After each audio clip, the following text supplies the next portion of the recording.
রাধে কৃষ্ণ বন্ধুরা, কেমন আছেন আপনারা? আশা করি সবাই ভালো আছেন।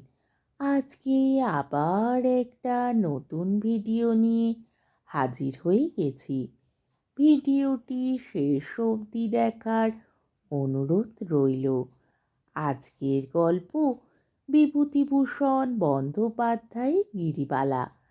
আজকে গল্পের তৃতীয় পর্ব বা শেষ পর্ব। গেলাম ওর আশ্রমে পূর্ণিমার দিন বিকেলে।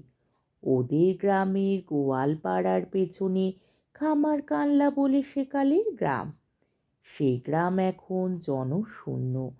বড় বড় ভিটে জঙ্গল হয়ে পড়ে আছে। দিনমানে বাঘ বেরোয় খামার কানলায় বরাবর শুনে এসেছি। সেই খামার কানলার নির্জন বনের প্রান্তে এক প্রাচীন বটতলায় ৩-৪খানা খড়ের ঘর। বটের মোটা সরু ঝুড়ি নেমে এসেছে চালাঘরের মটকায়। সন্ধ্যা মালতী ফুল ফুটেছে আশ্রমের আঙিনায়। বনে জঙ্গলে পাখির দল কিচিরমিচির করছে। ঘন বিকেলের ছায়া দেখে মনে হয় রোদ বুঝি এদিকে ত্রিসীমানায় কোনোদিন ছিল না। অনেক মেয়ে পুরুষ দেখলাম ওর আশ্রমে। উঠোনের মাটিতে বটগাছের ছায়ায় বসে তামাক খাচ্ছে পুরুষেরা। মেয়েরা পটল আর লাল ডাঁটা কুড়ছে রাশিকৃত। আধমনটাক লাল মোটা আউশ চাল ধুচ্ছে দুজন মেয়েতে। আজ নাকি ওরা সবাই এখানে খাবে। প্রতি পূর্ণিমাতেই নাকি এমন হয়। গিরিবালা আমায় পূর্ণিমার দিন আসতে বলেছিল কেন, এখন বুঝলাম। সন্ধ্যার আগে খোল বাজিয়ে কীর্তন শুরু করলে পুরুষেরা, আর ওর বরাহূত অনেক পথ চলতি লোক এসে জুটল। জঙ্গলের দূর প্রান্তে গাছের ওপরকার আকাশ জ্যোৎস্নায় সাদা দেখাচ্ছিল। এরা সবাই আশপাশের গ্রামের চাষি, গোপ, কাপালি প্রভৃতি শ্রেণীর নরনারী।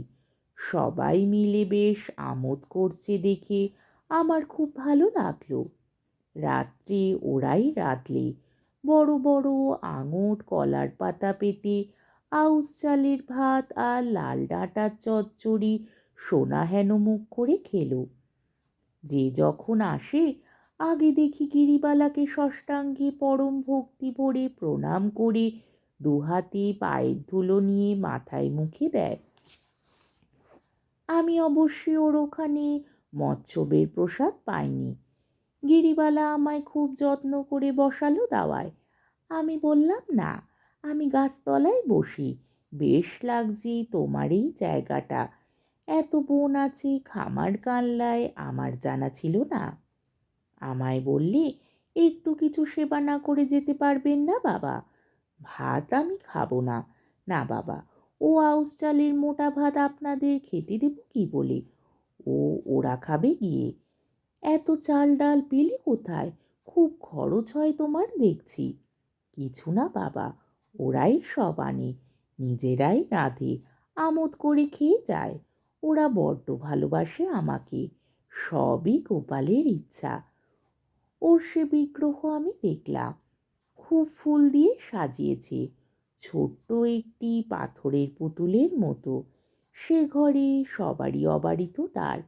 চাষিরা পাকা কলা, বাতাবি লেবু, শসা প্রভৃতি ফল নিয়ে এসেছে। গোপালের বেদির আশেপাশে সেগুলো জমা আছে। সন্ধ্যার সময় ধূপধুনো দেওয়া হয়েছে। ছোট্ট একটা মাটির প্রদীপ মিটমিট করে জ্বলছে ঘরে।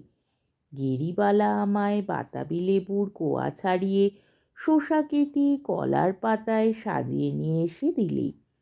মিষ্টির মধ্যে আখের গুড়, গোটা কতক ছোলা ভিজে ওই সঙ্গে।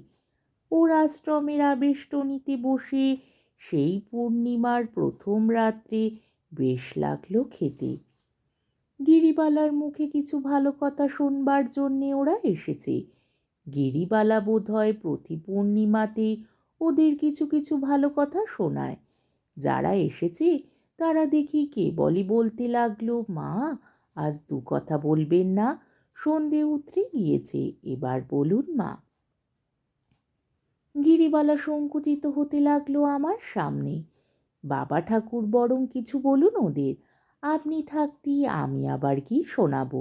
সে কি কথা, আমি তো ধর্মকথার আচার্যে নিজেকে বলিনি কোনো দিন। রাজনীতির কথা শুনতে চাও শোনাতে পারি, উড়োজাহাজ কি করে হলো তার কথা বলতে পারি, কিন্তু তত্ত্ব কথা বাপ রে! গিরিবালা সলজ্জ মুখে বলে, বাবার যেমন কথা আমি বা কি কথা বলি? আমি বলি, তার ওপর ভক্তি রাখো, সব হবে। লোকে এসে বিরক্ত করে, আমার গরুর বাছুর হচ্ছে না, আমার স্ত্রীর সন্তান হচ্ছে না, বেগুনের ক্ষেত থেকে বেগুন চুরি হয়ে যাচ্ছে, গাই গরুর ধসা পশ্চিমের মড়ক লেগেছে, অমুকের বউয়ের সন্তান হয়ে বাঁচে না, এসব আমার কাছে নালিশ। বিহিত করে দাও মা।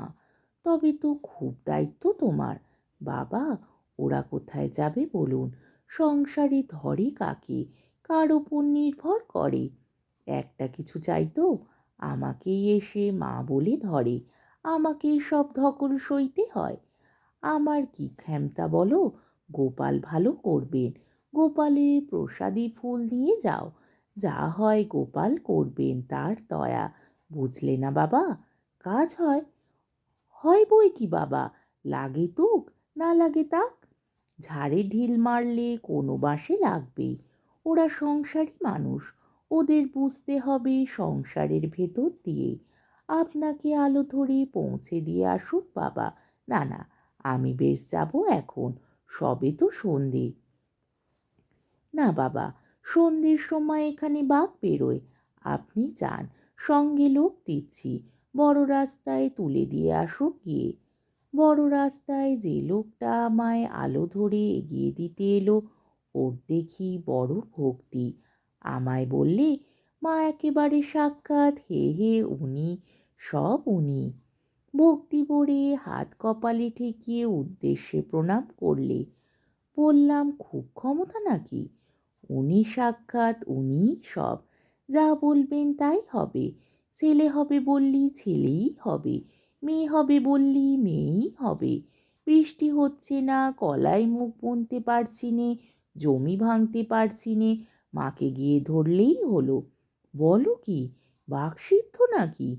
কি বললেন বাবু, বুঝতে পারলাম না। না, ঠিক আছে, তারপর? তারপর মোদের বিপদে আপদে সব উনি, ওনারে ছাড়া মোরা জানি নে, ছুটে ছুটে আসছি ওর কাছে, মা যা করেন। লোকটি আমাকে রাস্তায় তুলে দিয়ে চলে গেল। যাবার সময় আমার পায়ের ধুলো নিয়ে প্রণাম করে বললে, দেন একটু চরণের ধুলো ঠাকুর মশাই, আমরা মুরুক্ষ সুরুক্ষ গরিব মানুষ, কি বুঝি বলুন? অনেক কিছু বলে ফেললাম, অপরাধ নেবেন না। যাই, মা এই সময় দু কথা ভালো কথা আমাদের শোনান। কি কথা? ভালো কথা, তেনার ভগবানের কথা। আমাদের ওসব কথা কে বলছে বলুন? চাষা লোক, সারাদিন ভুঁই চাষ ক্ষেত খামার নিয়েই থাকি। মায়ের ছিঁড়ি মুখ থেকে ছাড়া আর পাচ্ছি কোথায় বলুন? কে মোদের শোনাচ্ছে? ও চলে গেল। এতক্ষণে বেশ চাঁদ দেখা যাচ্ছে ফাঁকে।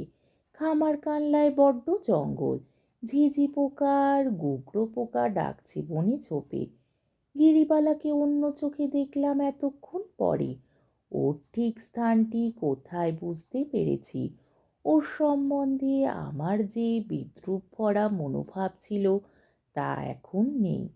গঙ্গা নদী সব জায়গায় নেই, কিন্তু তা থেকে বেরিয়ে শাখা নদী, খাল, সোতা সমস্ত দেশের সব লোকের কাছে পৌঁছে দেয় জীবনদায়িনী বাড়িধারা। গিরিবালা বড় নদীর একটি ক্ষুদ্র সোঁতা ছোট্ট অচাষীদের গ্রামে জল বিতরণ করে বেড়াচ্ছে। তা যতই ঘোলা হোক, তবু সেটা জলই, তাতে স্নান করে জল পান করে লোক তৃপ্ত হয়, নইলে এই সব গরিব লোকে বাঁচে কিসে? ফটিক চক্রবর্তীর কথা শুনছি নে। এরপরে আমি গিরিবালাকে অনেকবার দেখেছি। একটা জিনিস লক্ষ্য করেছি, যেখানে সংকীর্তন হচ্ছে কিংবা ভাগবত পাঠ হচ্ছে কিংবা কথকথা হচ্ছে, সেখানেই ও সকলের সামনের সারিতে চুপটি করে বসে আছে এবং হাঁ করে শুনছে। খালের জল আগে হয়তো ঘোলা ছিল, এখন ক্রমে ফর্সা হয়ে আসছে। আজকের গল্পটি এইখানেই শেষ হলো। আমার ভিডিওটি যদি আপনাদের ভালো লেগে থাকে তাহলে আমাকে কমেন্টের মাধ্যমে আপনাদের মূল্যবান মতামত অবশ্যই জানাবেন এবং আমার ভিডিওটিকে লাইক ও শেয়ার করার ও আমার চ্যানেলটিকে সাবস্ক্রাইব করারও অনুরোধ রইল। তাহলে আজকের ভিডিওটা এই অবধি। পরের দিন আবার অন্য কোনো গল্প নিয়ে হাজির হয়ে যাব। ততক্ষণ পর্যন্ত আপনারা সবাই ভালো থাকবেন, সুস্থ থাকবেন, সাবধানে থাকবেন এবং আমার ভিডিওটি দেখতে থাকবেন। তাহলে আজকে আসি। রাধে কৃষ্ণ।